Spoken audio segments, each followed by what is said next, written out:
ഫിലിപ്പിയർക്ക് എഴുതിയ ലേഖനം 2-ാം അധ്യായം 3-ാം വാക്യം. ശാഠ്യത്താലോ ദുരഭിമാനത്താലോ ഒന്നും ചെയ്യാതെ താഴ്മയോടെ ഓരോരുത്തൻ മറ്റുള്ളവനെ തന്നെക്കാൾ ശ്രേഷ്ഠൻ എന്ന് എണ്ണിക്കൊള്ളുവിൻ. ദൈവം നമുക്കായി മുന്നൊരുക്കിയിരിക്കുന്ന പ്രവൃത്തികൾക്കായി നാം ഉത്സാഹമുള്ളവരാകണം. നമ്മുടെ പ്രവൃത്തികളുടെ പിന്നിലെ ഉദ്ദേശം എന്ത് എന്ന് നല്ല നിശ്ചയമുണ്ടായിരിക്കുകയും വേണം. വ്യക്തിപരമായ പേരിനും പ്രശസ്തിക്കും വേണ്ടിയാകരുത് അവ. മറ്റൊരു വ്യക്തിയെ താഴ്ത്താൻ വേണ്ടിയോ അയാളോടുള്ള മത്സരത്തിന്റെ അടിസ്ഥാനത്തിലോ ആകരുത്. ആരെങ്കിലും നമ്മെ പ്രകോപിപ്പിച്ചതുകൊണ്ടോ ആക്ഷേപിച്ചതുകൊണ്ടോ ആകരുത്. സ്ഥാനമാനങ്ങൾക്കായി പ്രവർത്തിക്കുന്നവരാകരുത്. സ്ഥാനമുള്ളപ്പോൾ മാത്രം പ്രവർത്തിക്കുന്നവരും ആകരുത്. മറ്റൊരാൾക്ക് വേദന ഉണ്ടാകാനായി മനഃപൂർവ്വം പ്രവർത്തിക്കരുത്.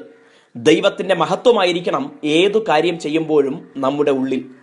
ദൈവത്തിന് പ്രസാദമുണ്ടാകുന്നത് മാത്രമായിരിക്കണം ഏതൊരു കാര്യവും. എൻ്റെ ഭാഗം മാത്രമാണ് ശരി എന്ന് വാശി പിടിക്കരുത്.